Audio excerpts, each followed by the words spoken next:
Hi, I'm Steve from 1010 Music, and I'm going to show you 3 ways to use external effects with the bluebox.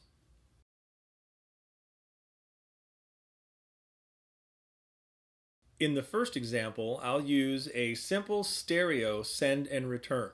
I'm using the Korg NTS1 as my effects unit, and it has the same 3.5mm jacks that the bluebox has, so I can use very simple, easy to find TRS cables. First, we'll connect up the output 2 of the bluebox and send that to the audio input of the NTS1.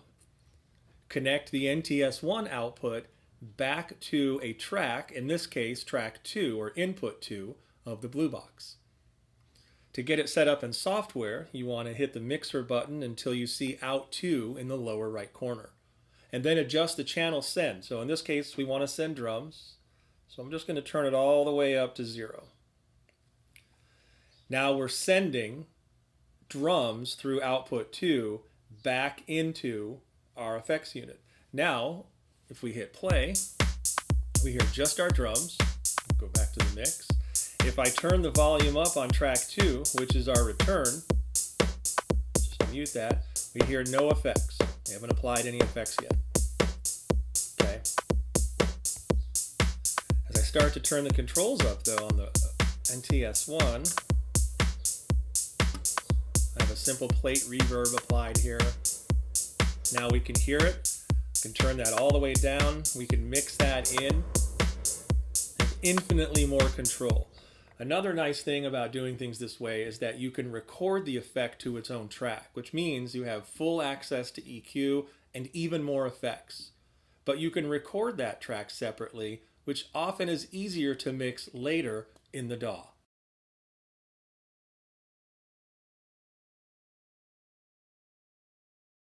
In this next setup, we are also sending and returning to a stereo effects unit.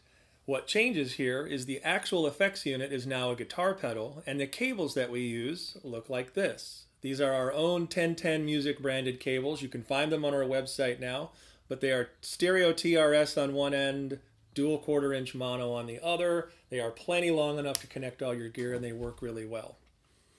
So let's go over the connections. Again, we have drums playing on track 1, sending out output 2. That gets fed into the Terra Echo, the stompbox. Out of the guitar pedal comes stereo audio back into input 2, routed to track 2, just like the first example. The only thing that changes here are the cables and the actual effects unit. So let's see what we have. We hit play on the bluebox to hear our drums. This time I'm going to turn the effect on first. It's a little weird.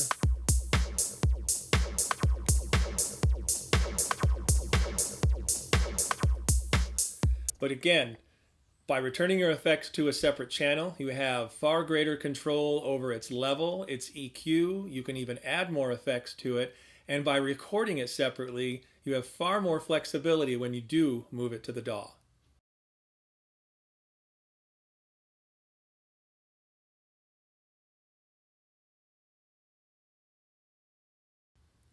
This last setup is a little more elaborate, but a lot more interesting.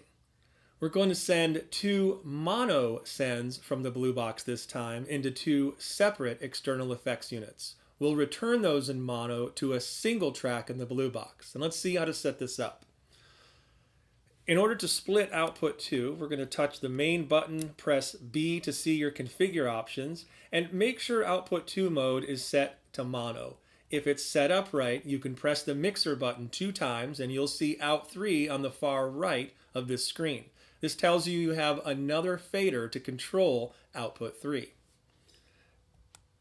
I go back to the main screen. I have my drums here in track 1, and I'm going to send from output 2. I have a stereo TRS cable connected that is sending 2 different mono signals, actually the same mono signal, to 2 different places, the Echo and the H9. Both effects units are then sending their audio back to the bluebox in mono, but using a single input. And I did it this way to show you how to configure the inputs in the bluebox.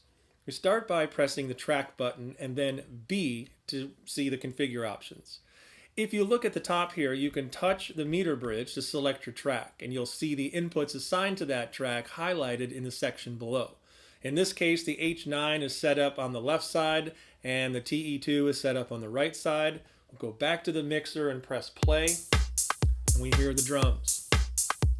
We turn on that echo, get our weird echo sound. We activate the black hole, the H9. We have this crazy reverb sound. It's all wonderful. We can turn that stuff down here because, again, we've returned these to their own tracks. We can even go a little bit further. We can pan these tracks a little bit to make it more interesting. So there's a lot that you can do when you return effects back to your recording.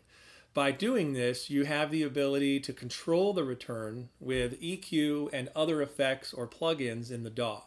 Now, in this example, I did something very simple. I used two separate effects units and I sent the same mono signal to each one. I ran them in parallel, side by side. They didn't affect nor did they have any influence on one another.